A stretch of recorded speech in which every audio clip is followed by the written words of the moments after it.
And good evening, everyone. Oh, you know you can do Better than that. Good evening, everyone. Good evening, family. We are gathered tonight not just to remember Dr. King, but to recommit to the dream, the work, and the love that still calls us forward. My name is Kim Anthony Morrow, and it is truly an honor to serve as your MC for this special celebration. This evening is made possible by leaders who carry this vision with heart, integrity, and purpose. It's my pleasure to introduce a woman who does exactly that. Please join me in welcoming the board chair of the Pomona Inland Valley Martin Luther King Jr. Project, Miss Shanae Sampson.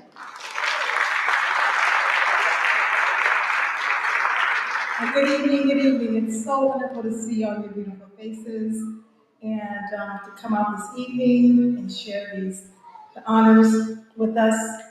So right now, we are going to welcome you to the 2026 Pomona Inland Valley Martin Luther King Jr. Youth Social Justice Award Ceremony. Please stand to receive the Martin Luther King Jr. Project board members, the Pomona Valley section of the National Council of Negro Women, Sherry Rogers, the President Emeritus of the MLK Project, the Pomona Girl Scouts, Troop 05623, and our 2026 Youth Social Justice Award honorees.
At this time, I'd like to introduce a longtime supporter of the MLK Project, Senior Pastor Dr. Patrick Horn of the Pilgrim Congregational Church of Pomona, to open our celebration with a formal greeting, followed by a land acknowledgement by Reverend Natalie Shires and the community address by Dr. Joseph Jose Calderon, Emeritus Professor at Pitzer College, founding member of the Latina and Latino Roundtable, past honoree keynote speaker at the annual MLK Jr. Project commemoration, and longtime activist and community organizer.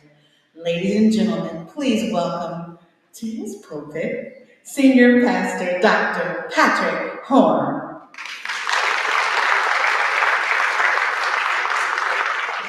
What a pleasure and an honor it is to be able to host you tonight. We love having this event in our beautiful sanctuary, and we welcome you with all of our hearts and hope that you will have a wonderful evening tonight. This is one of the best events that we host all year long, and I can't tell you how pleased we are to have you. Thank you, and enjoy the evening.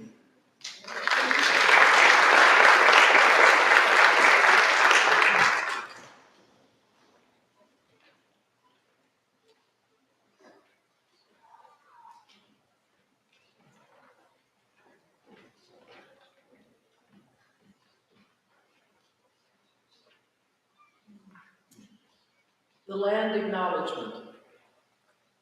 We humbly acknowledge the San Gabriel Band of Mission Indians Gabrielino Tongva as the traditional land caretakers of the Los Angeles Basin, Tobangar, and Toibinga. We are grateful for the Morales family and their continued commitment to nurture the land, culture, and heart of their ancestors. We stand on unceded indigenous land and pay our respects to ancestors, elders, and relatives, past, present, and emerging. We understand our responsibility as land stewards goes beyond acknowledgements. It calls for us to protect and care for the land as we stand on with honor and respect.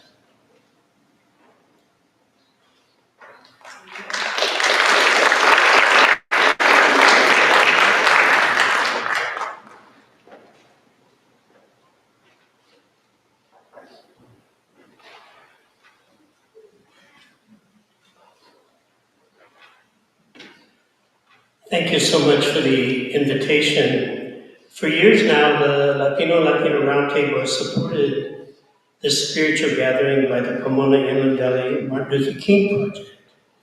It is an example of building bridges, of multiracial coalition building. And thanks to Lena Mita, our director who is here, who has ensured our annual sponsorship. You know, a lot of us know about the contributions of Martin Luther King, especially in advancing civil rights. But seldom is it mentioned that Martin Luther King, 57 years ago, right before he was assassinated, was building multiracial coalitions in the labor movement when he helped organize and support a 64-day strike of sanitation workers that ended with a dignified union contract and gave life to an ongoing union movement in Memphis and in public employee organizing in other parts of the South. What was most important in organizing Martin Luther King's dream into a reality was the building of multiracial coalitions around principles that advocated using peaceful marches, sit-ins, and boycotts as methods to solve conflicts, and using one's life to empower others. This is something that was common at that time, and is something that we need to have in common now, particularly when there is so much violence, when we are being affected by high inflation, when immigrants are blamed for this inflation and economic conditions, and where we are pitted one against the other, with so many people incarcerated in the jails rather than being admitted into the halls of higher education.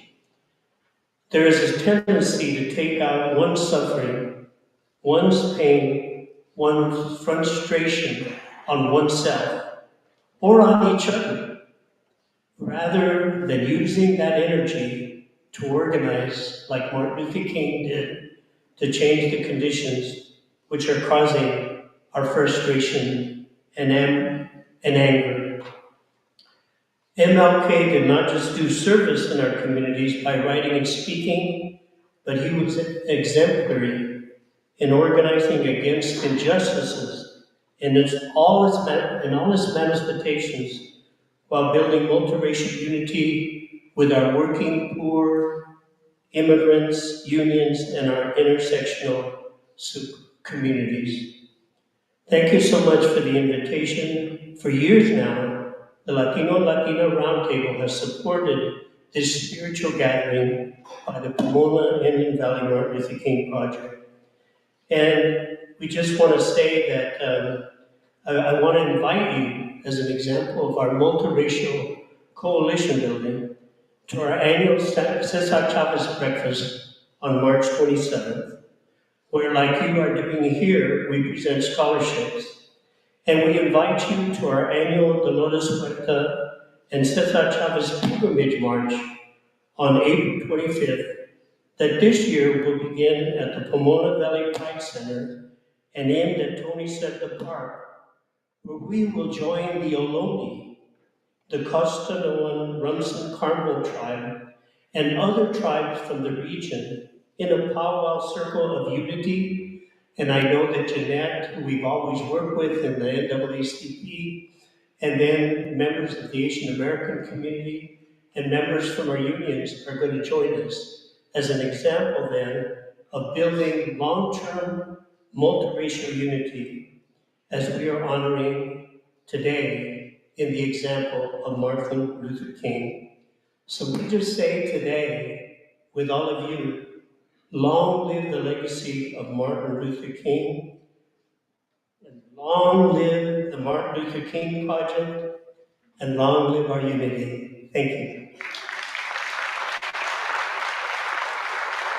Thank you, Dr. Calderon, and the extraordinary work that you're doing at the Latino Round Table. Now, if excellence had a soundtrack, we've been hearing it tonight. At this time, I'd like to introduce Gino Munoz and the Citrus College Jazz Band. They will accompany the congregation as we sing. Lift every voice and sing. The lyrics are in the program.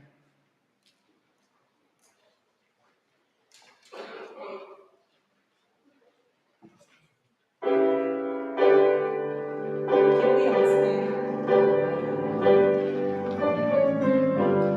Lift every voice and sing till earth and heaven ring.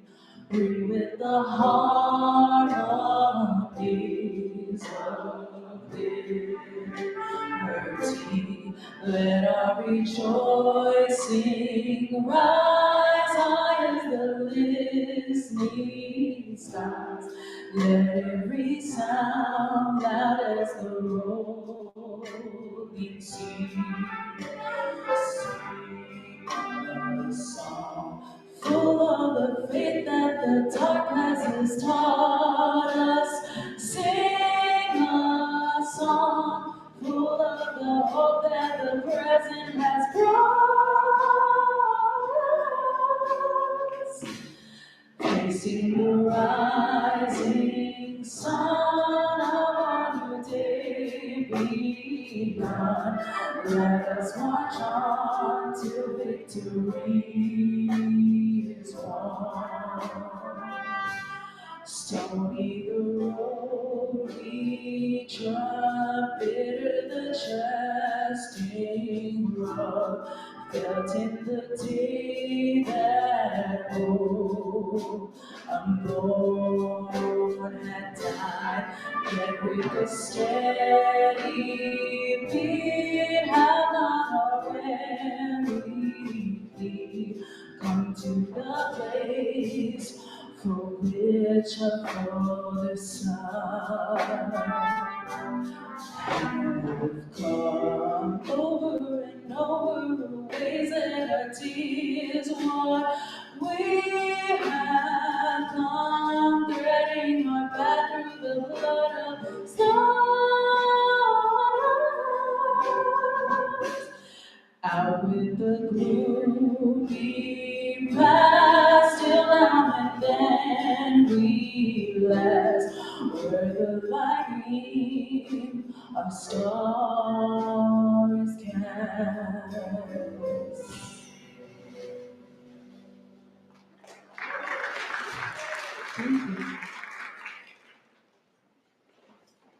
Naomi, Ahugochu, Achugo, Achugo.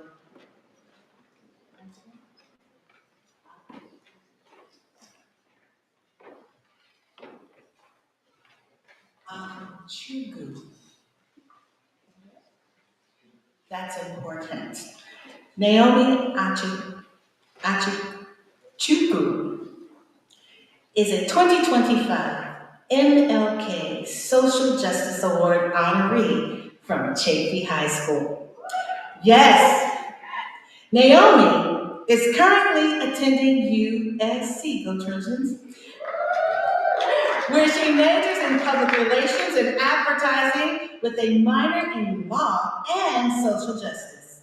Upon graduating in 2029, Naomi will attend law school with the goal of working in legislation and public policy in order to shape government policies that promote justice and equality.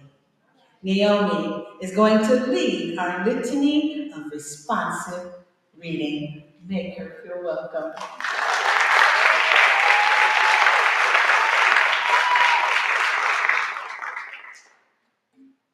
Hello, everyone. Good evening. Where do we go from here?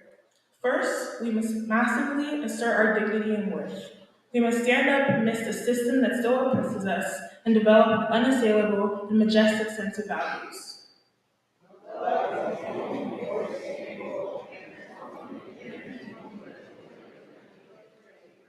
We must move on that mountain which says, "What doth it profit a man to gain the whole world of means, airplanes, televisions, electric lights, and lose in the end his soul?"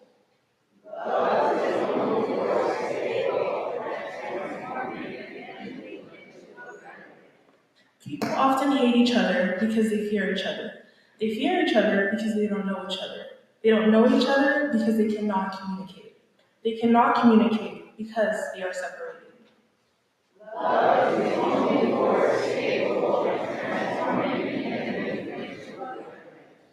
If we are to go forward, we must go back and rediscover those precious values that all reality hinges on moral foundations and that all reality has spiritual control.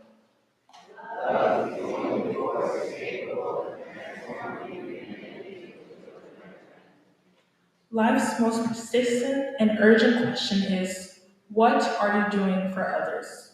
The ultimate measure of humans is not where they stand in moments of comfort and convenience, but where they stand at a time of challenge and controversy. Love is the only force capable of transforming an enemy into a friend. We would like to acknowledge Reverend Ellen Livingston for the litany and words of Martin Luther King Jr. Reverend Livingston is a cherished member of our community, a founder, longtime supporter, and an active member of the MLK Project. Thank you, Reverend Livingston.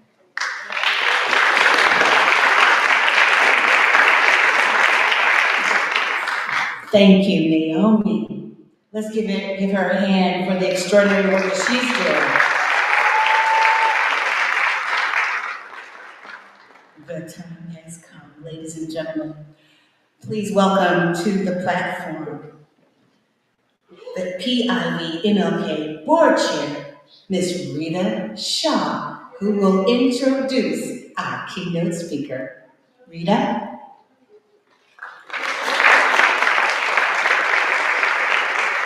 Good evening, everyone. It is my pleasure to introduce to you Kenneth B. Morris Jr. He descends from two of the most influential names in American history. He is the great-great-great-grandson of Frederick Douglass and the great-great-grandson of Booker T. Washington. Ken continues his family's legacy of anti-slavery and educational work as co-founder and president of the Frederick Douglass Family Initiatives, a nonprofit organization based in Rochester, New York. His career and life's path has been driven by a clear focus on their mission to build strong children and to end systems of exploitation and oppression. Among his many accolades, Ken has been a keynote speaker at the United Nations and the Organization for Security and Cooperation in Europe's annual conference in Vienna and Luxembourg. He's received an honorary degree of Humane Letters from the University of Laverne, was appointed to the 2018 Frederick Douglass Bicentennial Commission, serving as commission chair by Democratic leader Nancy Pelosi. He also appeared in the 2022 docuseries Abraham Lincoln and the American Presidency with Bill Clinton on the History Channel. The Emmy-nominated Frederick Douglass in 5 speeches on HBO Max. I know his accolades are long and beautiful. Becoming Frederick Douglass on PBS and 1,000 Years of Slavery on the Smithsonian Channel. Ken also wrote the foreword to this, I didn't bring the book with me, but it's in the hallway, But to the book, the bicentennial edition of the narrative of the life of Frederick Douglass, an American slave, which was published in 2009. Side note, you can also purchase a copy and Ken will be happy to sign it for you after the ceremony is over. Ken has many more moments of recognition for the great, great work he is doing. You can read the rest of it in your programs. So without further delay, I present to you Kenneth Morris Jr.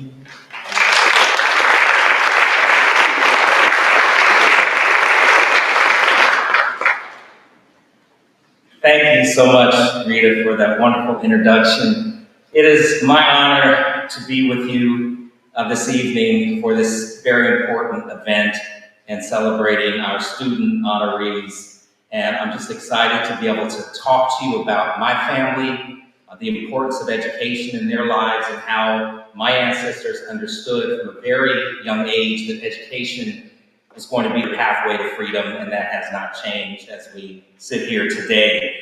And I'm going to start off by thanking a few people. Rita, Michelle, thank you for inviting me to be here this evening. The MLK Board, the NCNW, all of the student honorees, all of the sponsors and the dignitaries that are here with us this evening, and then Pilgrim Congregational Church for hosting us.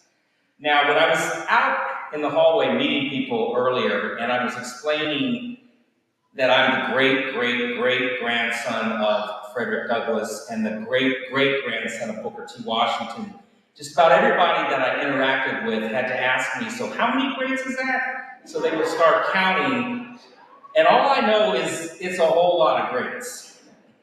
And every time I tell people what my relationship is to my ancestors, not only is it a mouthful trying to say all of those greats, but it sometimes makes me feel like I'm far removed.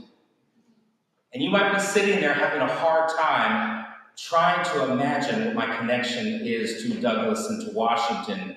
It's like trying to picture what $1 billion looks like with so many zeros. But many people know a grandparent. Some of you may even know a great-grandparent. And that's how close I feel to both of my ancestors, because you see, my great-grandmother, Fanny Douglass, to whom I was very close, she lived to be 101 years old. And she met Frederick Douglass when she was a little girl. Now, she didn't know she was going to grow up and marry his grandson, Joseph, but that's what happened. And my Aunt Portia, to whom I was also very close, lived to be 94, and she was Booker T. Washington's daughter. And I remember being a little boy and sitting at the knee of my great-grandmother, Fanny Douglass, as she would tell me what it was like to know, as she would call him, the man with the great big white hair. And I remember sitting on the knee of my Aunt Portia, and she would tell me firsthand stories about her father, Booker T. Washington. And when we started our work at Frederick Douglass Family Initiatives in 2007, I remember one of the first presentations I gave was to a group of 4th, 5th, and 6th graders. And they were all looking at me like cross-eyed. Like, man, you were so far removed. And what does all of this history have to do with our lives today? And why are you talking about these people that lived so long ago?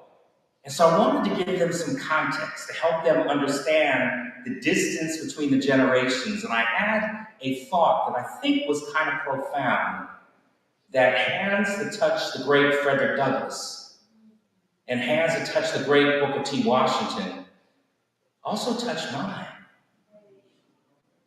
So in a sense, even with all of those greats, I can say I stand one person away from each man. I stand one person away from history. And I stand one person away from slavery.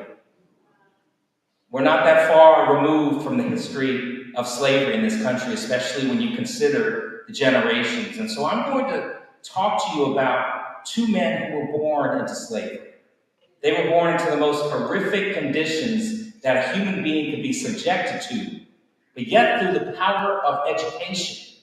And now for Frederick Douglass, who later in life became that white-haired statesman, who was the first African-American nominated for Vice President of the United States, the first African-American U.S. Marshal, first African-American ambassador and consul general to Haiti, first African-American recorder of deeds in the District of Columbia, and the first African American to have a statue dedicated in his honor in Rochester, New York in 1899. And people would ask him, Frederick, I need to know, where did you go to school? Where did you get your education?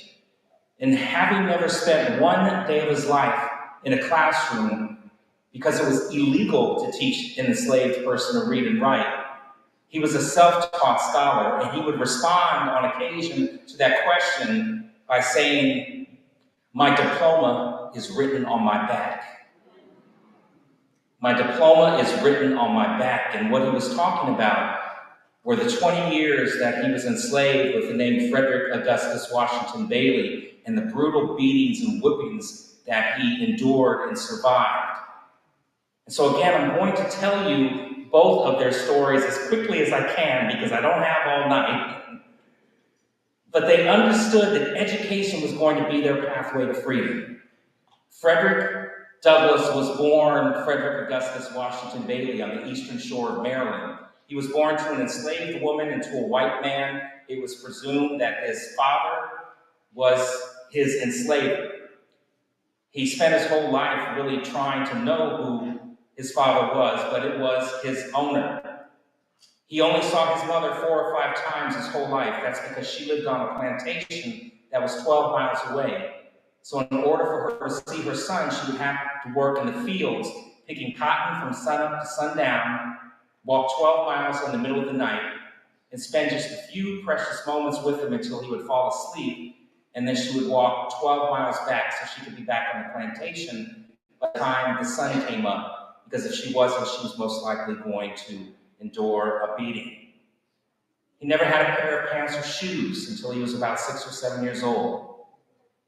He used to sleep head first in an old corn sack on cold winter nights with his feet hanging out, because that was the only way he could try and keep himself warm. But he did have someone early in his life that showed him some love and nurturing and care, and that was his grandmother, Betsy. Her job on the plantation was to raise the children until they were old enough to really begin their life in manual labor, and on this plantation, that was around 5 years old. And so when he was 5, his grandmother said to him, we're going to go on a long journey. And that journey was a 12-mile walk to the main plantation, the big house, not the farm where his mother was enslaved. And if you can imagine, that walk took a long time. He's scared. He's clinging to his grandmother's dress, and she's carrying him much of the way when his legs couldn't carry himself. And they would finally make it up to this big house that's bigger than anything Frederick had ever seen before, and he just kind of wanders off to check out his surroundings and to look for something to eat because he was hungry. And when he turned back to look for his grandmother, she was gone. He would never see her again. I mentioned he only saw his mother a handful of times, didn't know who his father was. He'd been separated from his 6 brothers and sisters. He was truly an orphan with no family, no home, and no country, because he was not considered a citizen of the United States as an enslaved person. But yet through all of that, he was able to rise up to go on to effect change for all of us sitting here today. And how was he able to do that? Well, he describes in his first autobiography narrative, he said in there that he was chosen from among all of the children on the plantation of the eastern shore of Maryland to go to Baltimore City. He described it as divine providence in his favor. He said, I was the first, last, and only choice. And so had he stayed on that plantation, he wouldn't have been around people that could teach him to read and write. Now he was going to be in the big city. He would be around free black children. He would be around poor white children. But what happened most importantly when he got there, his slave mistress, his owner, did not know it was illegal to teach him. She was teaching her young son Tommy how to read, and alongside Tommy was Frederick Bailey, bright-eyed and eager to learn. And he asked her to teach him. That was, I consider, his first moment of self-liberation. And out of the kindness of her heart, she began to teach him his ABCs. And that was all he needed, was that little spark of light into his mental bondage. And the lessons continued for a little while until his enslaver found out about him. And when he found out, he got mad. He got angry. And he looked at his wife and he looked at young Frederick and he said, You cannot teach a slave how to read and write, because if you do, it will unfit him to be a slave. Did you all hear that message? You young people, students, did you hear that message? It will unfit him to be a slave. And Frederick looked at his master and he thought, if you don't want me to have this, I'm going to do everything in my power to gain it. And he understood right then and there that knowledge is power. Education equals freedom. Education equals liberation. Education equals emancipation. And he would begin to teach himself to read and write. Now, he was very clever in the way that he went about doing this. Now, remember I said he's interacting with the children in the neighborhood, many of whom were poor and hungry. And so he would carry in his pocket bread or biscuits, and he would trade that food for reading lessons. Again, in that first autobiography, he wrote, I was always so hungry as a slave child. I always had this pit of hunger in my stomach that would never go away. And on occasion, when I would get food, the overseer would take cornmeal mush, throw it into a pig's trough, and all of the children, including Frederick, would crawl on their hands and knees as fast as they could to try to eat what little food was in there. To eat like pigs, to eat like animals, because that's what he was considered. He was property. He did not own himself. And so if you think about this little boy that wanted an education so badly that he would trade something of such great importance to him, of great value, food, for reading lessons. And when I tell that story to young students in particular, they always say to me, so Mr. Morris, what you're telling me is he would rather feed his mind than have his stomach go empty. And that's exactly what he did. And so he would pick up a stick off the ground and he would scratch into the dirt or find some chalk and write on the wall. He would say, is this how you write an F? And they would say, no, Fred, this is how you write an F. And he would file it away. What his enslaver predicted began to happen. As he's self-educating himself, he's getting older, he's starting to think critically about his condition of enslavement. And he started to ask questions like, why am I a slave? Why do you own me? And how come you know your birthday and I don't know my birthday? And then he would turn to God and he would pray to God for deliverance from his chains and his bondage. And he would say, God, I don't understand how my master puts on a suit every Sunday, goes to church, and in the Word and the Bible, and cherry-pick scriptures and verses finds justification to brutalize, dehumanize, rape, pillage, and plunder his property. He's starting from a very young age to make the distinction between what he would later write about, where he called Christianity the slave-holding Christianity of the land, versus the pure, peaceable, impartial Christianity of Christ.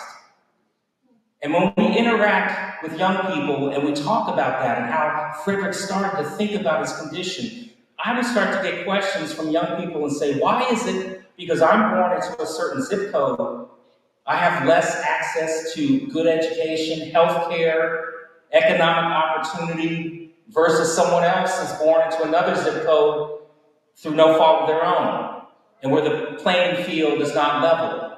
Or why is it that I'm a Syrian refugee? And these are the types of questions. History is not just about the past. It's about the present and it's about the future. And the more that our young people know where they come from. Now, Frederick Douglass understood that history was important for a lot of reasons, but he also understood that you need to know where you come from in order to know where you're headed, where you're going. And Frederick understood that. And so the more that young people understand where they come from, the better they can navigate the world in which they live and know where they're headed. And so I'm going to fast forward because of time and say that at the age of 20, with the help of my great-great-grandmother, Anna Murray Douglass, who I want to just spend a couple of minutes talking about her because she is a very important person in this story. She has not been treated with the dignity and respect that she deserves in this history.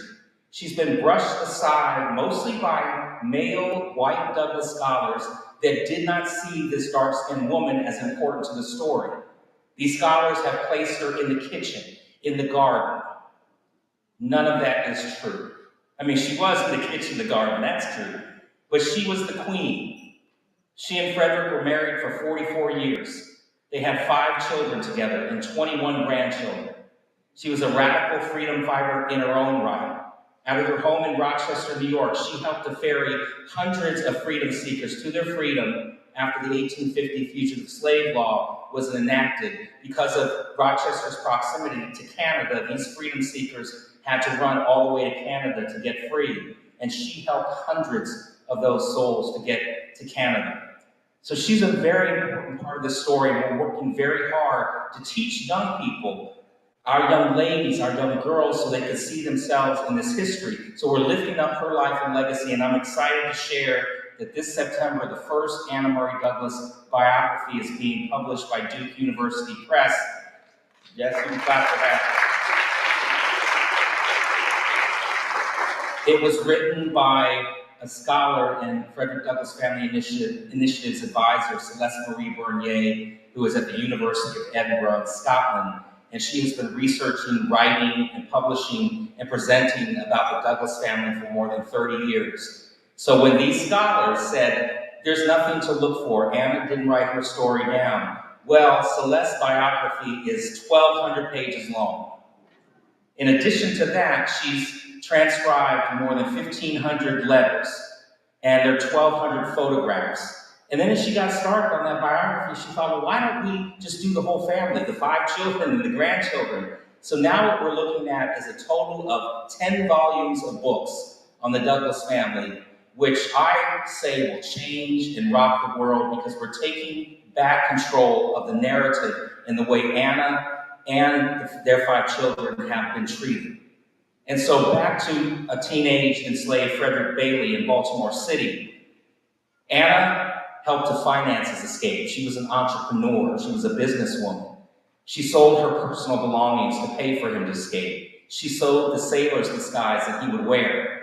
And with her help, he would escape on September 3rd, 1838 by train and by boat and land in New York City. He would write a letter back to Anna saying that he made it and he's free. She would come and join him. They would get married. 2 weeks later, she would make her plum wedding dress herself. So she was looking good, he was looking good. They got married, took on the name Frederick and Anna Johnson. And with the help of conductors on the Underground Railroad, and the Underground Railroad is a network of people, places, and spaces working together to help people get to freedom. So it was suggested that the Johnsons make their way to New Bedford, Massachusetts, where Frederick could likely find work on the ship docks.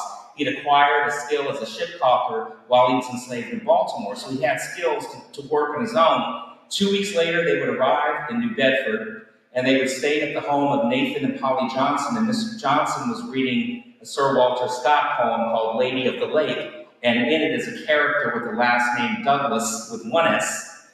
And Frederick liked the sound of that, Anna liked the sound of that, and so he wanted to keep his first name, the name that his mother gave him, and they took on the name Douglas with 2 S's. So make sure whenever you write his name down, make sure you spell his name with 2 S's, because that's the name that he chose for himself.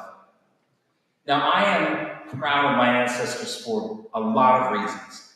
I'm proud of the love and forgiveness and humility that has been passed down for the generations. But I think I'm most proud of this moment in their lives, because they could have just said, we're in a free territory. Yes, he was considered what we would have called back then a fugitive slave. We call those people freedom seekers now, to change the narrative and place them, these courageous people, in the freedom narrative of this country. And they could have just settled down, they began to start a family, but they realized as long as their brethren were still toiling away in chains, that they could not be free themselves. And so Frederick and Anna attended an anti-slavery society on Nantucket Island that was being conducted by William Lloyd Garrison, the white abolitionist. Frederick and Anna just went to listen to the conference, and when Garrison heard he had a fugitive slave in the audience and Frederick Douglass, he asked him, he said, will you just stand up and tell the audience your story? What was it like to be enslaved? He writes in that autobiography again, he said, I was so nervous that first time speaking in front of a white audience that when I stood up, I was shaking from every limb. But what he was able to do, because he was charismatic, he was gifted, he was eloquent, he was good looking, he was able to tell the story of enslavement in a way that nobody before him had ever done from a first-hand account. And that would begin to change the abolitionist movement. And so Garrison asked Douglass to join them as a paid lecturer with the Massachusetts Anti-Slavery Society, and Frederick would travel from town to town, city to city, just telling the story. Well, he started to have a problem. And that problem was people started to doubt he had ever been enslaved. They couldn't wrap their minds around what they thought a slave looked and sounded like and what they were seeing in this man. So they started to call him a fraud. In order to prove he was who he claimed to be, he wrote that first autobiography that we've been talking about, Narrative of the Life of Frederick Douglass, an American Slave. It was published in May of 1845, and when it was published, he had another problem. It became a bestseller. That's the last thing that you want, is the notoriety of a best-selling book if you're trying to hide from your enslavement. It made him an instant celebrity, a household name. People knew where he was 24/7. But it shows you the courage that he had. So it suggested, you better get out of town. So he went on a 2-year-long European speaking tour, and he would eventually land in this place called Newcastle upon Tyne in England. And with the help of his abolitionist friends, they raised enough money and negotiated the purchase of his freedom from his enslaver for 150 pounds, or what would have been $711. He was able to come back to the United States. They moved the family from Massachusetts to Rochester, New York, where he would begin to publish the North Star newspaper, which was a leading abolitionist voice. He would go on to be an advisor to President Lincoln during the Civil War, pushing Lincoln to the point and agitating and speaking truth to power so that Lincoln would finally make the decision to sign the Emancipation Proclamation on January 1st, 1863. And then, of course, we would have the Civil War and then the ratification of the 13th Amendment, which would end legalized slavery. Now, Booker T. Washington benefited from that work. He benefited from the work of the abolitionists because he was born into slavery in Virginia. He was 9 years old when that proclamation was signed. He and his family were freed. He wanted to go to school so badly that he would work in the salt and coal mines of West Virginia at night so that he could begin his lessons during the day. And one night when he was in the mines, he heard these two older gentlemen talking about this place called Hampton Institute in Virginia. And they were talking about it as a place where formerly enslaved people could go and get an education, get an industrial education, learn how to do something with their hands. Now, Booker had no concept of what that kind of education was, but what he was hearing from these two men, he literally thought that Hampton was heaven, was paradise, and he was determined that he was going to go there. And so with the help of community members that put their money together, and at the age of 16 years old, he would walk 500 miles to go to school in Hampton. That's another great lesson for young people, because there was no challenge, no obstacle too great for him to overcome, no obstacle that was insurmountable for him to get an education. And if you can imagine, that walk took a long time. He ran out of money on several occasions. He had to take odd jobs along the way. He slept outside. He slept under bridges. There was nothing that was going to keep him from getting an education. He finally gets to Hampton. He goes straight to the headmistress of the school and said, "I want to go to school here." And she looked at him. He was disheveled. His clothes were dirty. And she said, "Young man, you are not worthy for admittance into this institution. You need to go on about your business." Well, he wasn't going to take no for an answer. Came back the next day. She shooed him away. He kept coming back, and he kept coming back, and then finally she said, "Okay, I can see you're not going to go away. I'm going to give you an opportunity to prove yourself. There's a dirty classroom down the hallway. Go and clean that. Let's see what you can do." Well, he had learned the value of hard work, working in those mines every single night, and now he was going to put those skills to the test.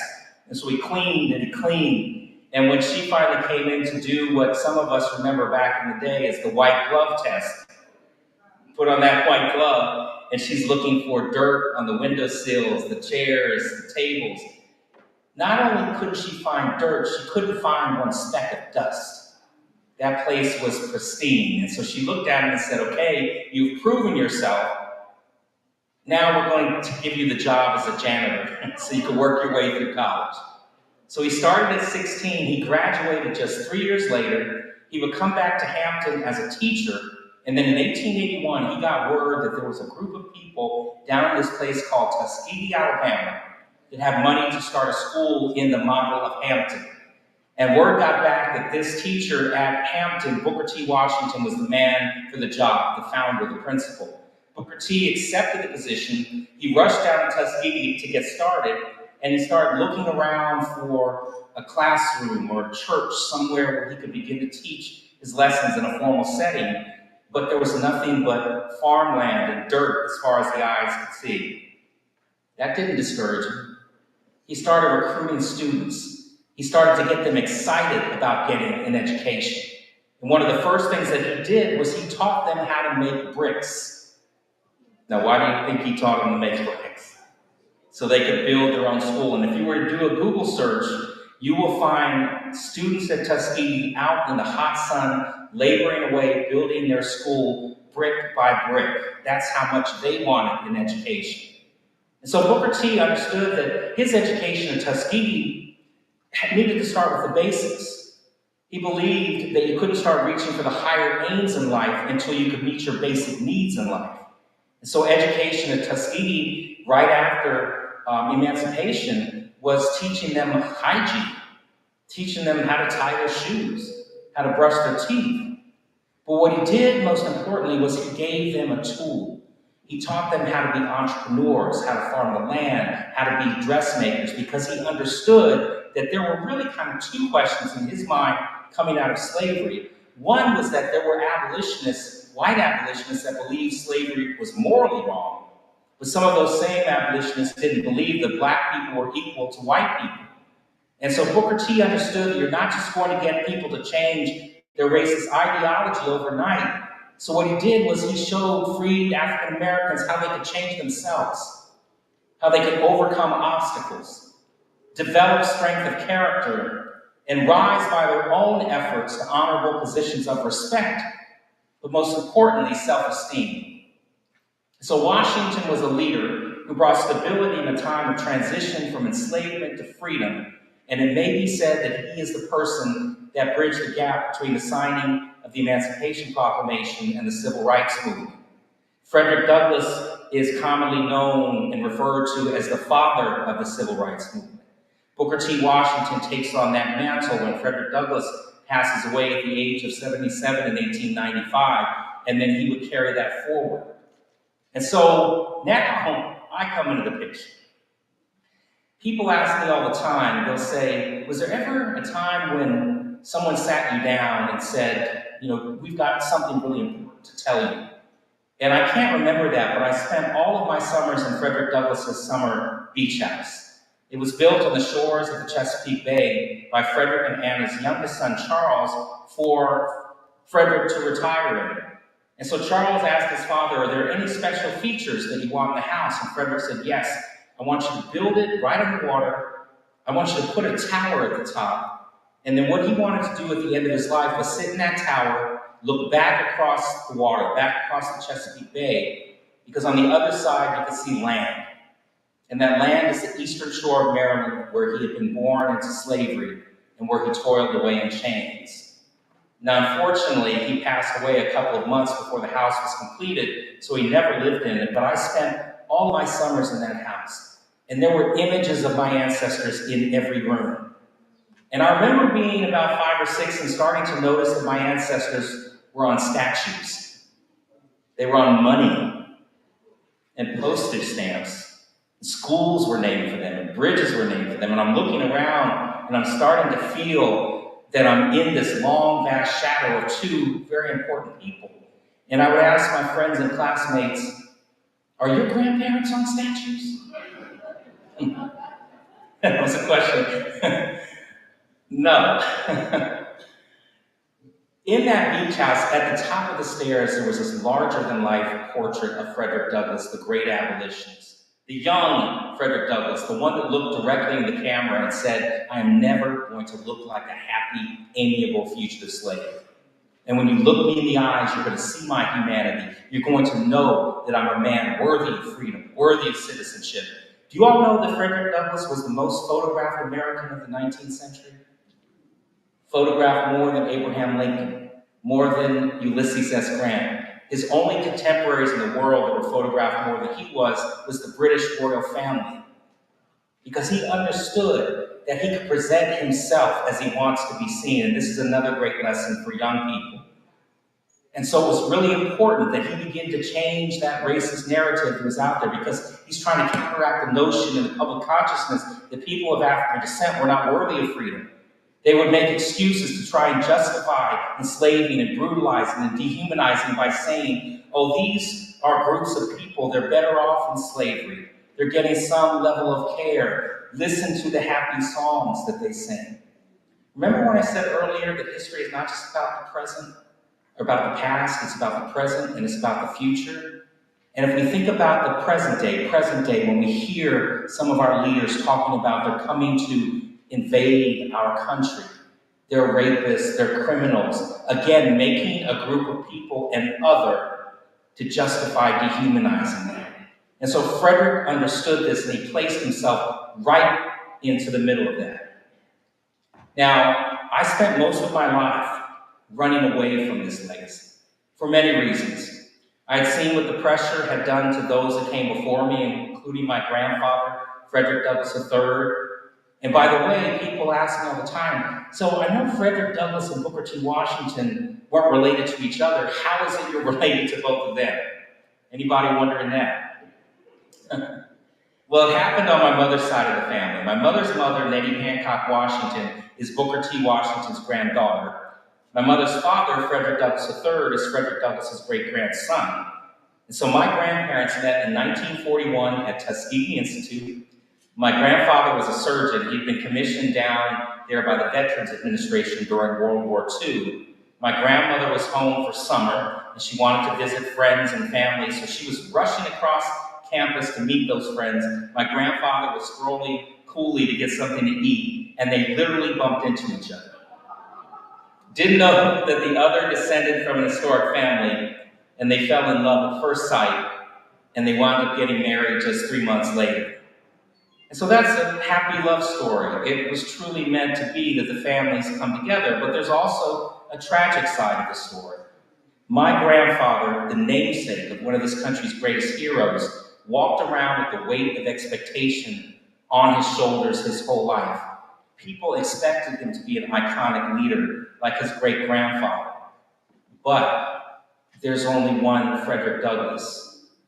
And that weight became too much for him to carry. And when my grandmother was 3 months pregnant with my mom, he took his own life. And so my mother was born without a father, raised without a father. And then when I came along, the first male in the family to carry that dual lineage, my parents, my grandparents, my great-grandmothers wanted to go in the complete opposite direction and not force anything onto me. So they really kind of built this hedge of protection around me and my brother and sister to shield us from these very formidable legacies.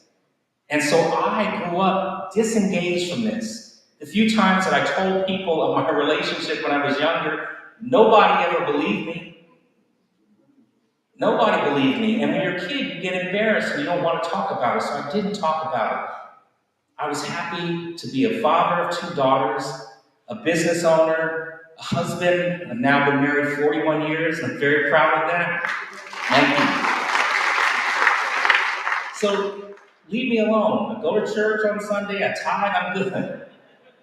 Well, all of that changed, and divine providence in my favor happened, and that was in 2005. I read a National Geographic magazine, and the cover story, the headline was 21st Century Slaves. And it was an article about human trafficking, labor and sex trafficking existing today all over the world, including in our backyards. And that article just floored me. And I wanted to learn more about it, so I started just researching everything I could and reading everything I could. And there was one night that changed the trajectory of my life when I was sitting in my living room.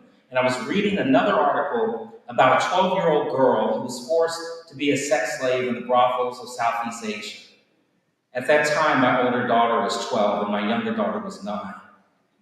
And I can't wrap my brain around what I'm reading. And down the hallway, I could hear my daughters getting ready for bed. And they're laughing and they're playing. They're ready to get down on their knees to say their prayers and to get tucked safely into bed. And I remember thinking to myself, that's what young girls and boys should be doing, is getting tucked safely into bed, not being forced into bed to service some sick individual. And when I walked in to say goodnight to my girls, I had this moment where I couldn't look them in the eyes. I couldn't look them in the eyes and walk away and not do something about this. And it was also almost immediately, everything started welling up inside of me. And I understood that I did have this platform that my ancestors had built through struggle and through sacrifice.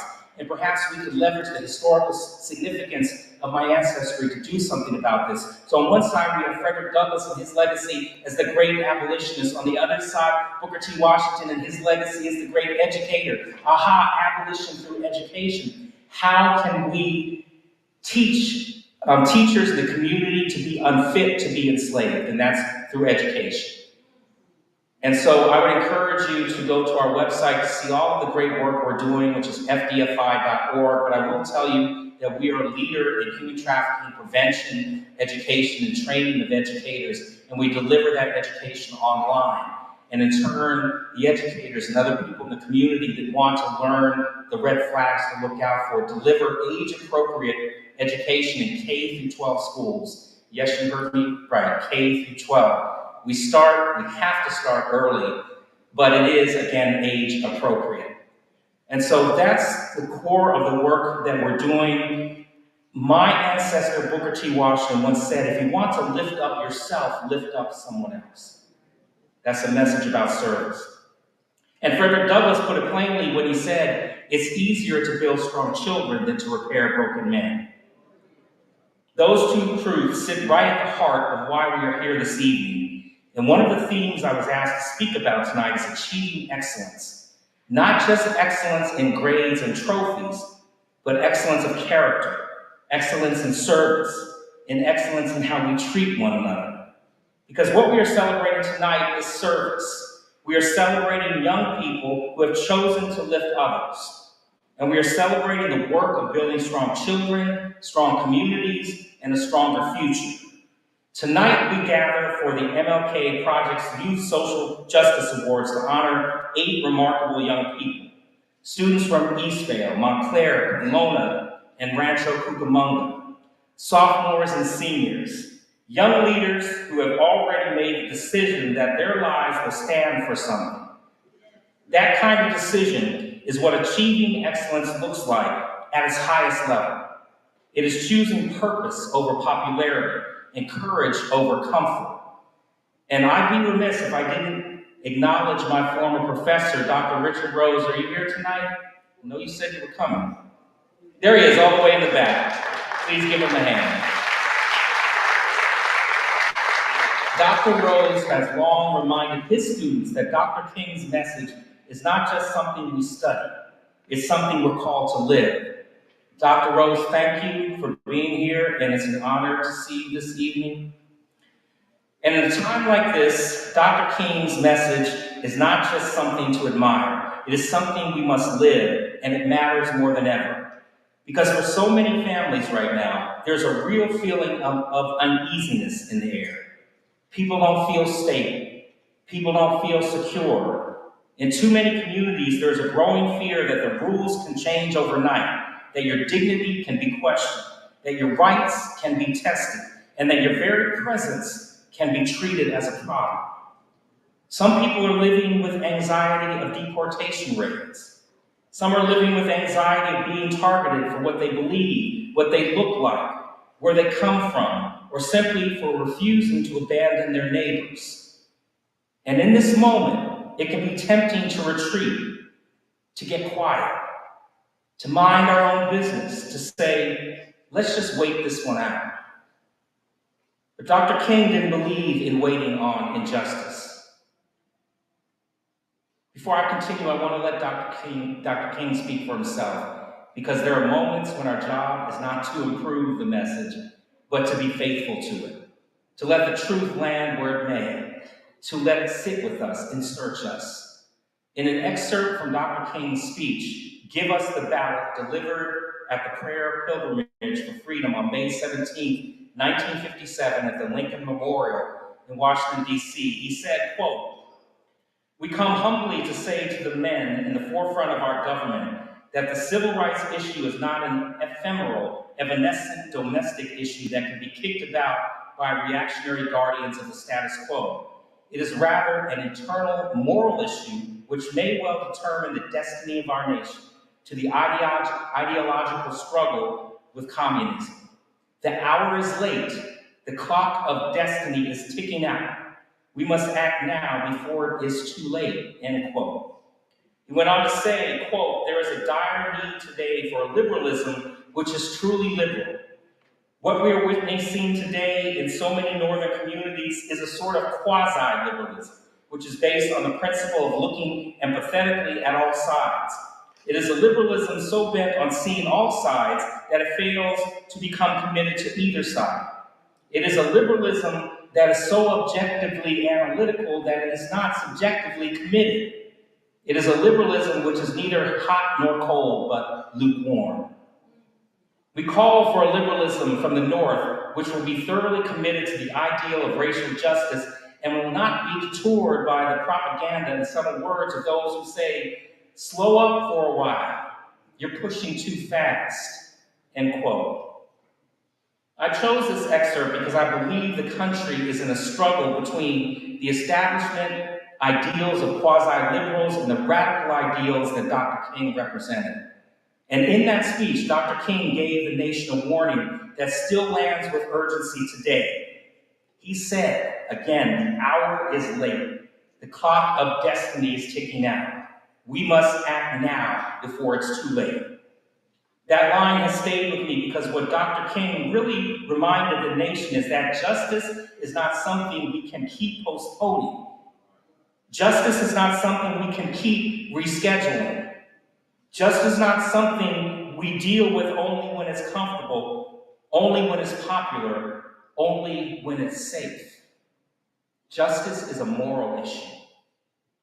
And then Dr. King challenged something else that feels painfully familiar in our time. He spoke about what he called a quasi-liberalism, a kind of lukewarm politics that constantly analyzes both sides, sympathizes with both, but never truly commits to the side of justice. He warned against a mindset that is so bent on seeing all sides that it becomes a refuge for hesitation, while injustice quietly does its destructive work.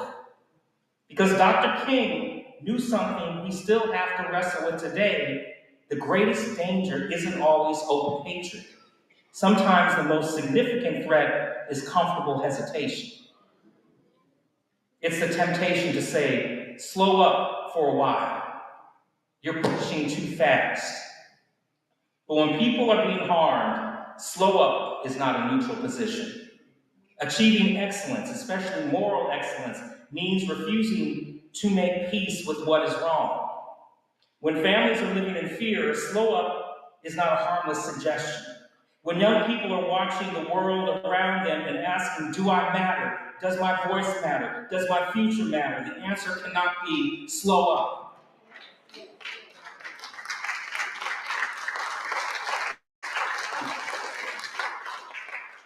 Tonight, we are honoring students who refuse to slow up. Students who made a different choice. Students who looked in their communities and decided to show up. That is what social justice really is. It is the decision to care when it would be easier not to. It is the courage to speak when it would be safer to stay silent. It is the discipline to serve even when you are not being applauded. And what I want you young people to know tonight is this. You are not just receiving an award. You are showing all of us what leadership looks like. Real leadership, moral leadership, the kind of leadership that is anchored in empathy, in courage, in conviction, and in community, in what Dr. King called the beloved community. The world as it should be, the world as it must be, where nobody is disposable and nobody is forgotten.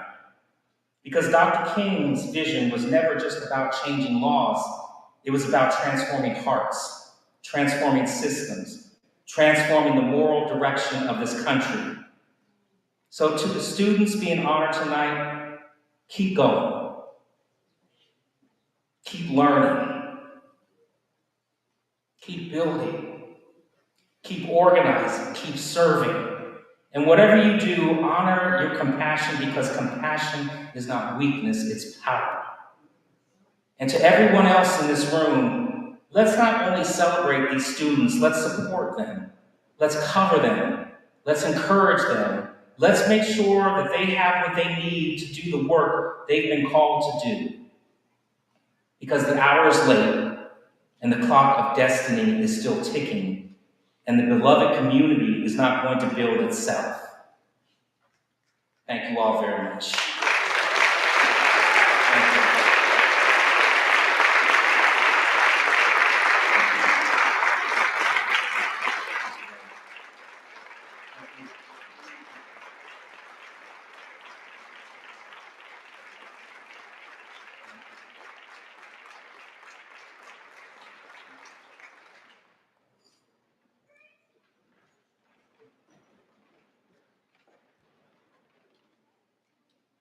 Let's thank Mr. Ken Morris for that powerful message. In the legacy of Dr. Martin Luther King, Frederick Douglass, and Booker T. Washington, and that of Kenneth B. Morris meets the urgency of this moment, we are reminded that history is not behind us, it's pulling us forward. Once again, for Mr. Kenneth B. Morris.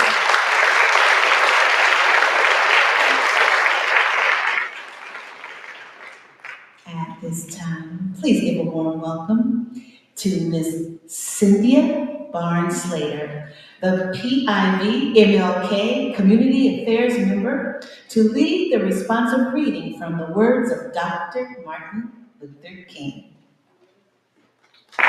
Cynthia.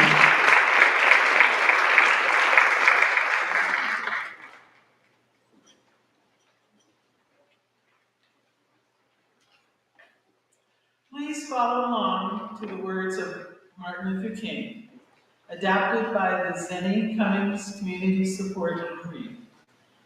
Reverend Ellen Livingston in 2018. It's printed in your program. I look to a day when people will not be judged by the color of their skin.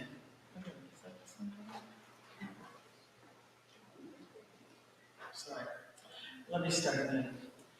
I look to a day when people will not be judged by the color of their skin, but by the content of their character.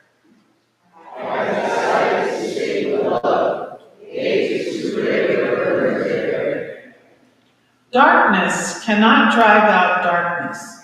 Only light can do that.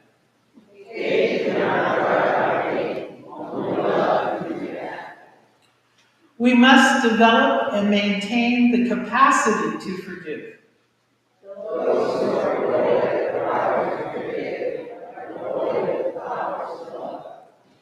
There is some good in the worst of us, and some evil in the best of us.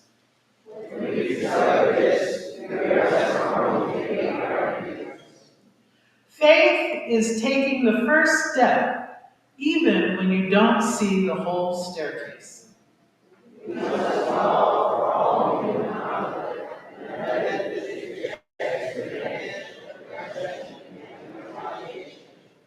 The foundation of all of such a method is love. Thank you.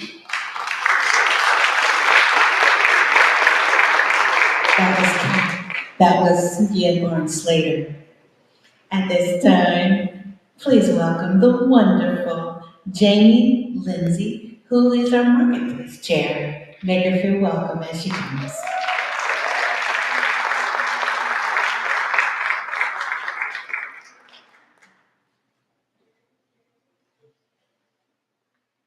Thank you, everyone. I am Jamie Jamie Lindsay. I'm honored here to stand before you as the Marketplace Chair and the President of the Pomona Valley Chapter of the National Council of Legal I'm here to recognize the recipients of the Zennie Cummings Award, Gary and Alicia Webb. Their story is one story of talent, partnership, perseverance, powerful reminder of art can build a community, inspire confidence to change lives. Unofficially, everything began when young Gary drew a self-portrait before he entered kindergarten to the Lett family. Gary was always known as the artist, where he began a natural gift, soon it grew into a passion and followed through school, into a 2-year scholarship to Pepperdine University. Later, Antelope Valley College, where he explored new forms, especially of clay modeling and sculpture. During those years, Gary worked at NASA at the Air Force Base, contributing to student aid and components to Space Shuttle in Columbia. It was there where he met Alicia, an accomplished, driven young woman building her own career. The friendship began as a partnership and into a purpose. Together they looked at the leap of faith, polling through resources, published books. Gary's artwork included well-known piece called Positive Roots. Their leap became the foundation of what we now know as Let's Do Art. While Gary built a career in graphic design and with organizational world vision, insight for a living, a focus on the family, they never stopped creating art and starting it with others. Alicia devoted her heart to her family and her community. As a PTA president, advocating for students, strengthening schools across Pomona. Their paths were different, but their mission, they were the same, to lift others. Over the years, Let's Do Art touched countless lives. They have partnered with the Seroquins International, the Girl Scouts, the Compassionate Pomona, African American Museum of New Beginnings, and National Council of Legal Women. Gary was taught art for decades, reminding children and adults that creativity is not a luxury, it's a voice, and a tool for others to healing. Through each, for every mutual workshop, logo, community event, Gary and Alicia have shown that the Zennie Cummings Award represents service-rooted culture, creativity, and grounded community, and the commitment to open doors to the next generation. Today, we thank them not only for what they create, but the opportunities that they create, the confidence that they build, and the beauty they continue to bring into the city. Please join me in recognizing the Zennie Cummings recipient, Gary and Alicia Webb.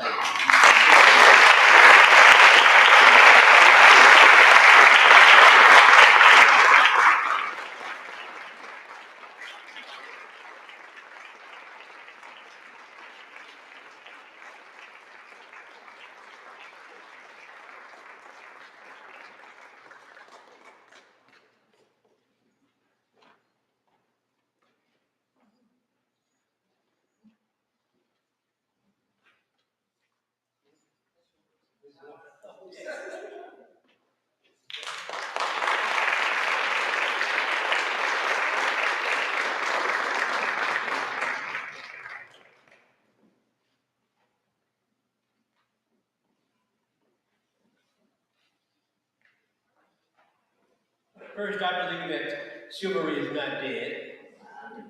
That's why I'm going to speak first. I was given permission. First of all, I want to thank the Almighty Creator for all that I've been given individually through gifts and talents, where I personally can touch lives, bring a smile to people, bring a thought, make someone inquisitive, make someone think deeper. Personally, I feel that that is a responsibility of we artists. Making art that's pretty, that's one thing. But making art that calls individuals to think, that's another. Now that we have been honored today with this award, Zennie Cummings is not just a name to us. It's a person whose home we had several dinners. Her husband helped me do woodwork for the church. And so this is very personal. And if I somehow get emotional, you might have to excuse me, because I just feel the passion for her. And it is she that really showed the community my art. Because they're talking more on the newspaper, they put on their annual event, and she nominated me one year to be awarded, where my art could be recognized more so than what it was. And so I could not have done all this without this beautiful queen next to me.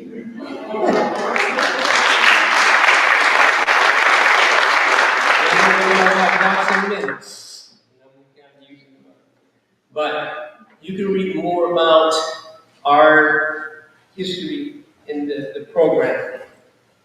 But I want to show you all this real quick. Also, I'm having a mural that I will be installing here in Pomona. It's 54 feet wide and 11 feet tall. And it features Dr. Martin Luther King and Gold. Right now we're having a challenge on where it's going to be installed. Initially it was to be installed at the Martin Luther King Park, but some complications. So right now that's being is in question. But I have a sample of the illustration over there. We have a booth right by the doctor here. I'm gonna call him a doctor. He may not be a doctor, he's not a doctor. But anyway, and we have art that we're selling. But this piece right here is one that I did to honor Dr. King. He had a dream of how nonviolence, love, and courage could triumph over hate and brutal force. We love you, ML. And so, with every purchase, no matter how big or small, you will get a free poster. That's just a bit of advertising. Anyway, let me give way to my wife. Good evening, everyone. I didn't start off being an artist. I just married one. I supported him in all his endeavors, going to our shows, different exhibitions, financial support, and reproduction of art. But as years went on, I started getting invited to do things. In the church, I was always on the decorating committee. And I'm like, well, I was actually to be on the decorating committee. Well, so my husband could help me make the banner. That was stupid. So that went on for years. And then I had a neighbor that asked me to take a toll painting class. And so my husband bought me all my materials and everything, and I made 3 or 4 things, but next year the class didn't make it. And so I'm continuing to support. I could crochet, and I love fashion. That's always been my artistic outlet. And he took a fabric art class, and that's when I got bit to create a piece of art. And the piece that you see with the lady with the white dress, that's my mother. That's my first creation. And then the second one I did his dad. So now my artwork has been in 5 art shows.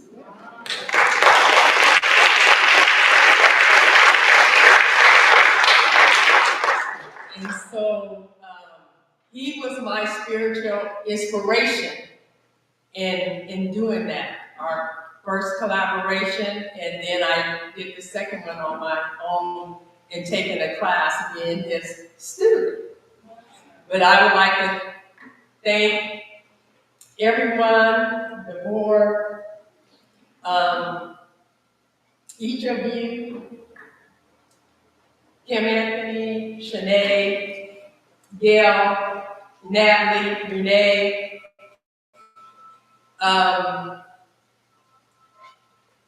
You know how I feel about you. The National Council of Negro Women and the NAACP are very close to my heart. And those are the things I involved myself in when our boys were little. It was the school district, so that's why Roberta Pearlman and I go back to 1988 when my boys were little and she was still in the hospital. And but I'd like to thank you all. I thank my husband for his support and his encouragement. Seeing me through when I wanted to do it. He was really surprised because after all these years, I had never taken an interest. But I'm very proud of my artwork, and I'm very proud of the MLK project. Thank you.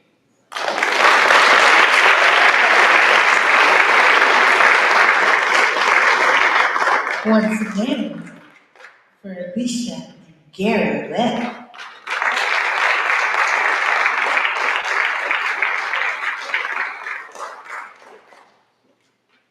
And now, we have a chaplain for the MLK board, Reverend Natalie Shires, to introduce the love and donation blessing, which can be found by scanning the QR code in the back of your program. Oh, you can do better than that.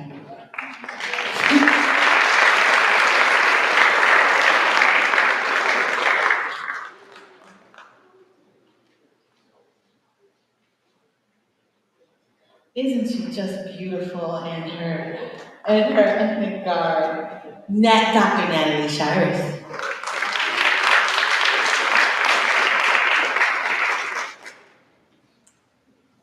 There's a lot of love in this place. In his book, Where Do We Go From Here? Chaos or Community? Martin Luther King Jr. wrote, "Let us be those creative dissenters who will call our beloved nation to a higher destiny, to a new plateau of compassion, to a more noble expression of humanness." Unquote. There is no better time than now to heed his words. That is why we are all here today, to show our commitment for the Pomona Inland Valley Martin Luther King Project and our love for the work done in the spirit of Martin Luther King Jr. For 44 years, this project has been building the beloved community, and we see the fruits for this community that former Youth Social Justice Awardees have brought. This evening, 8 young persons, ages 15 to 19, will be awarded for their vision, for your vision, of where do we go from here. These applicants reference Dr. King's vision of beloved community and his words that small acts bend the moral arc toward justice. They want to bring this vision through their studies in community service into the medical field, into public health, into education, into government, and into community work. As Kenneth B. Morris Jr. said in his keynote address, his ancestors understood that education is the path to freedom. I'd love to give to the Pomona Valley, Inland Valley, Martin Luther King Jr. project, because I know how effective my financial contribution is and will be. As these young persons apply their awards to their ongoing education. I ask you now to give, knowing your contribution makes a difference to these young people who receive awards and to the communities where they serve. The time is right to support this generation in the midst of the challenges we face. Give more if you can, for the sake of our future. Any amount that feels right to you will be welcome. You can give in cash or by check as the baskets come around, or through the QR code that was just mentioned that you find in your program, or online through our website. Know that your gift is sacred, passing on what you have received in mutual generosity. Thank you.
Let us pray. Creator God, thank you for the sharing of these resources to build the vision of where do we go from here into beloved community. Because you have blessed us, we have much to give. We celebrate these young people whose lives contribute to our communities and the civil rights of all people. These offerings express our aspirations to live out our own callings more fully and be transformative agents of the world. Amen.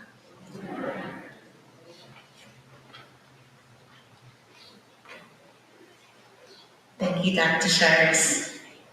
And those of you who are giving online, and I invite everyone to go online to give, and don't just give one time, make it monthly. we need it, yes. Sustainable, amen. At this time, I'd like to bring forth, he's an intern here at MLK, Mr. Randy Pierre, and he's going to introduce the theme for this year's awards application. Randy?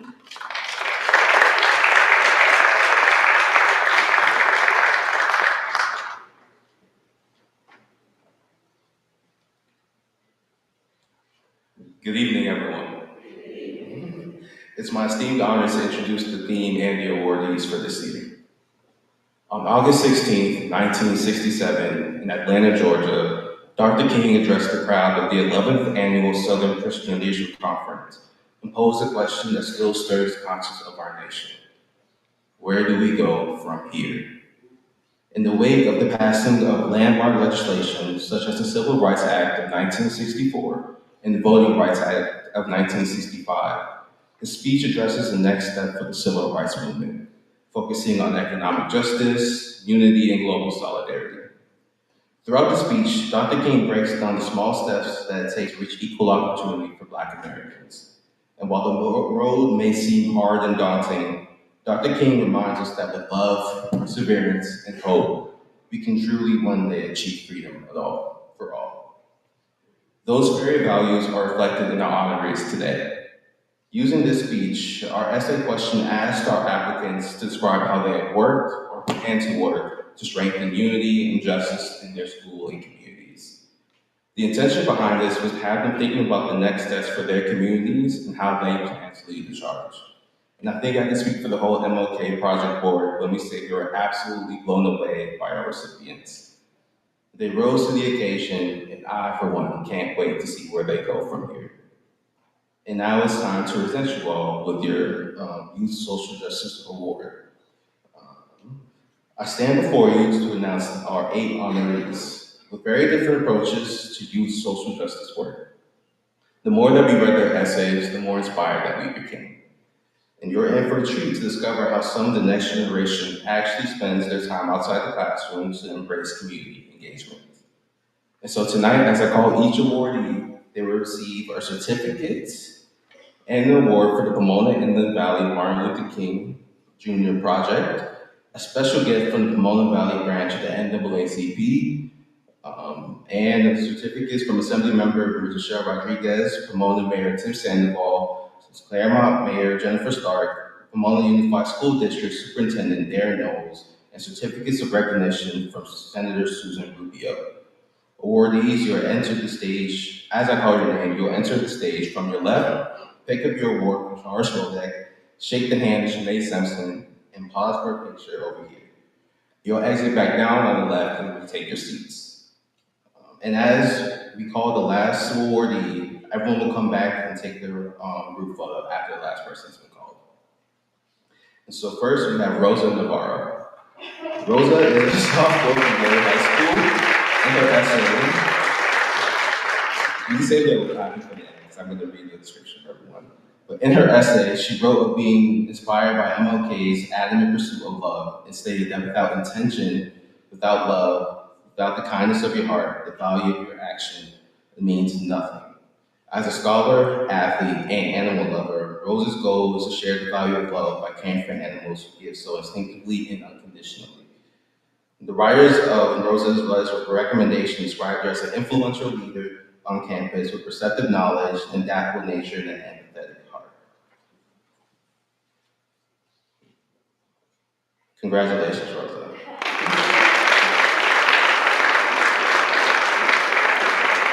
Emily Gaffney. Emily is a sophomore at Gary High School and is leading her pursuit of creating a community of informed social justice advocates through volunteering at the Chino Hills Library, where she has dedicated over 150 of community service hours. At the library, she spends most of her time helping others with research, sharing information, and directing them towards resources. An advocate of using one's voice towards nonviolent resolutions. Emily's hope is that the library users recognize the powerful force of learning within the pages of so many books. We present to you this award, Emily.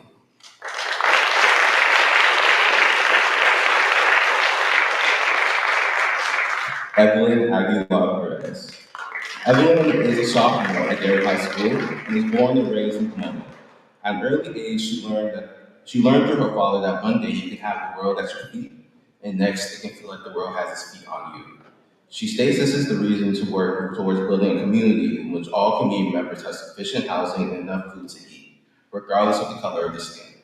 She believes that money should not dictate the respect that one receives, nor should it impact basic necessities of life. Evelyn's future goals include being a politician so that she can further shape the world into a place in which we all want to live. Congratulations, Evelyn. Brooklyn Brown. Brooklyn is a senior at Eleanor Roosevelt High School. For Brooklyn, actions speak louder than words. Brooklyn's commitment to justice, equity, and community building is evident in all she does, both on campus and in the community.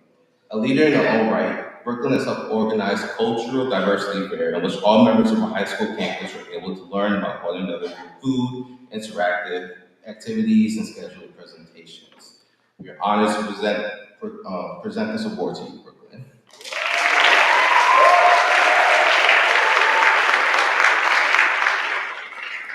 Carlos Mia Martinez. Carlos is a senior at MLK High School. When Carlos explored the depth of what Martin Luther King Jr. was aiming to accomplish in his speech, he realized that he had a lot in common with this formidable leader. Like Dr. King, Carlos witnessed firsthand the systems which have been in place to oppress people and communities.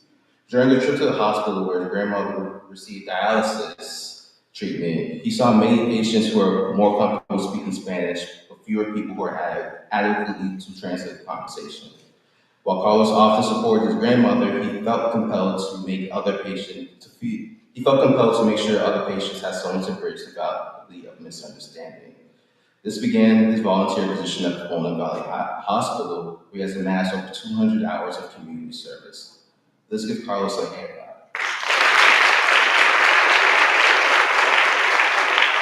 Jasmine Topeka. Jasmine is a sophomore at Kenneth High School. Inspired by Martin Luther King, Jasmine is determined to turn her neighborhood into a beloved community by spreading cultural awareness, uplifting others through kindness, and serving wherever she's been. Jasmine found a place to better understand her culture at the Cafecito con Libros Club through literature and the power of storytelling. Last year, she helped launch an event at her school in which everyone was invited to socialize and discuss her newest book line. I'm happy to present this award to you, Jasmine.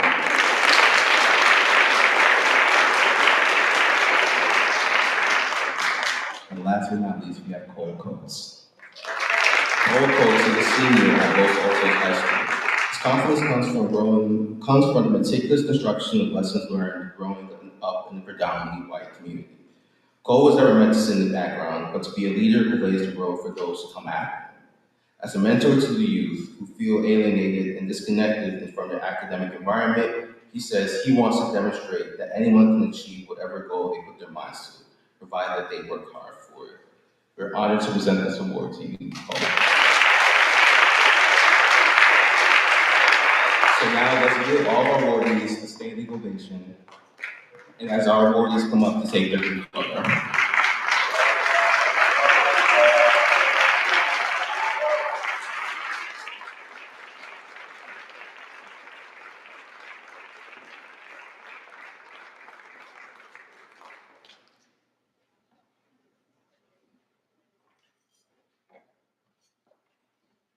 Thank you, Mr. Pierre.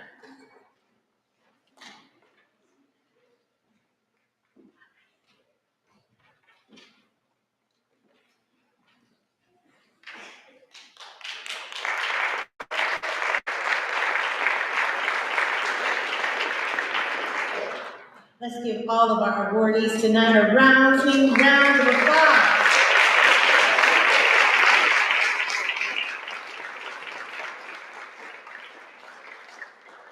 At this time, we are honored to acknowledge our President Emeritus, whose commitment to leadership and service reflects the values that we celebrate here today. Please give a warm welcome to Sherry Rogers, President Emeritus of MLK.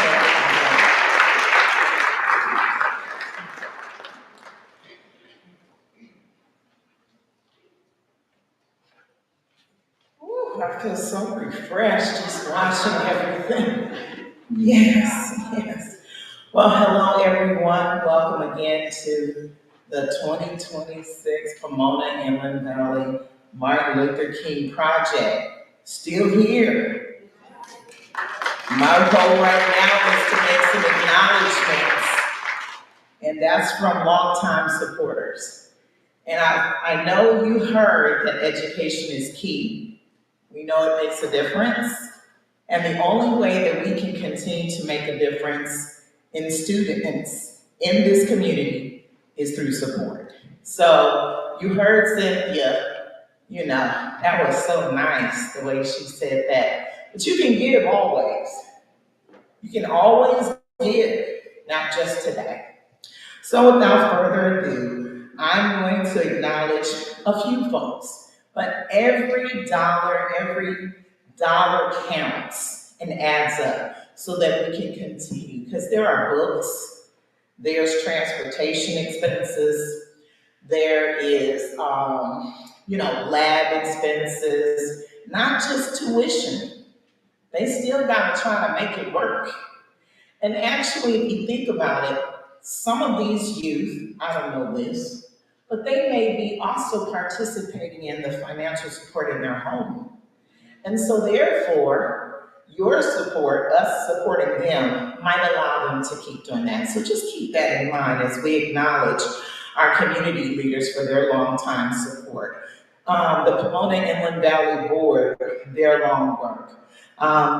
The wonderful National Council of Negro Women Pomona Valley Section, woo-hoo! The African American Advisory Alliance, also known as the Pomona 4As, the Latino and Latina Roundtable of San Gabriel Valley and Pomona Valley, the NAACP Pomona Branch, Pilgrim Place, the Inland Valley News, City of Pomona, and our wonderful vendors. Hopefully you are supporting them. That's also supporting small business. Tomorrow is also known as a day of service, as well as supporting small business, as well as the very place that we are in. Not only is it historic, but we are so honored to and thankful to the Pilgrim Congregational Church right here and Dr. Horn. So we thank you, and we want to openly acknowledge that. To the board, I think we oftentimes are a little bit invisible, and believe it or not, I don't like to be seen. I know that's hard for somebody that's tall. They leave out the other stuff.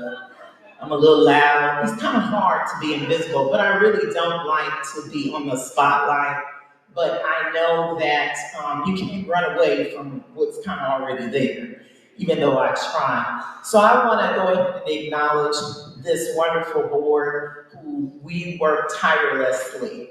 It's like January is all year round. But I'm going to ask the wonderful board, Pomona Inland Valley Martin Luther King Project Board, to please stand so that everyone can see who you are. Wonderful. Thank you.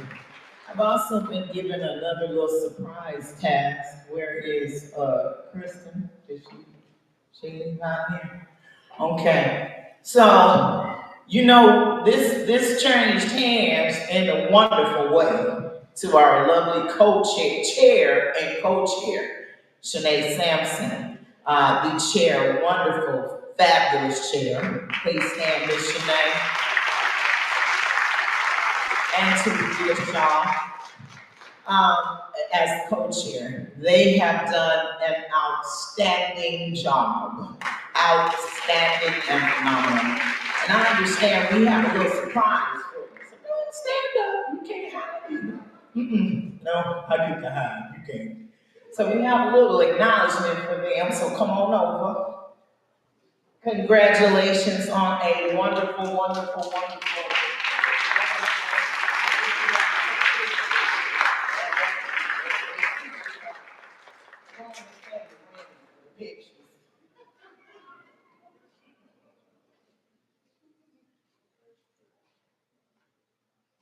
And so thank you so much for attending. And remember, you can go online and give all year round.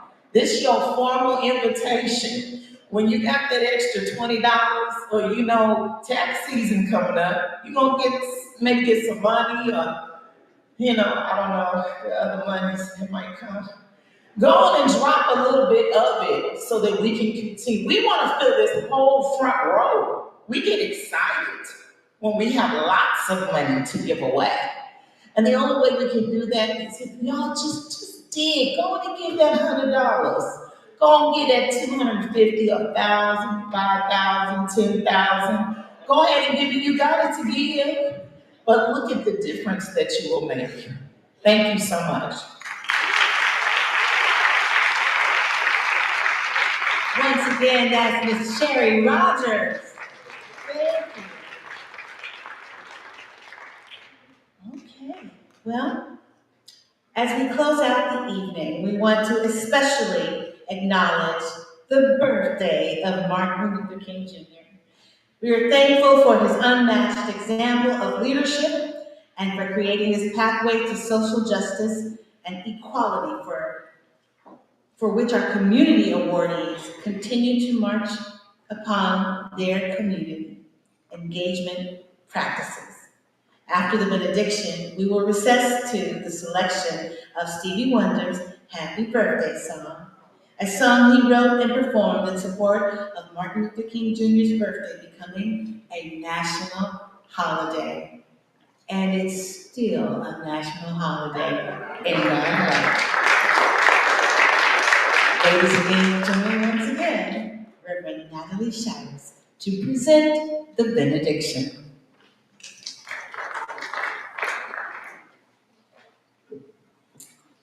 I'm making an interruption. Kim doesn't know this, but we do have something to present to her as our thanks for her being our MC last year and this year.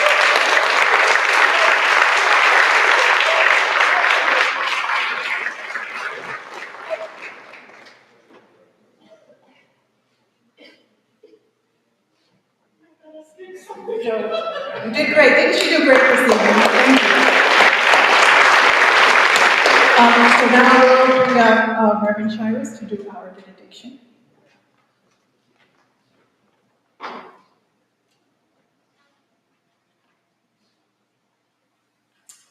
Go forth boldly, not only as awardees, but also as catalysts for change. Each step you take makes a difference for your dreams and other people's dreams. Bless this whole company who loves you, that together we have the wisdom to see our call. Be nourished by this evening's gathering so that we live what Dr. King proclaimed, quote, however young you are, you have a responsibility to seek to make life better for everybody. And so you must be involved in the struggle for freedom and justice, unquote. And may we say together, Amen. Amen.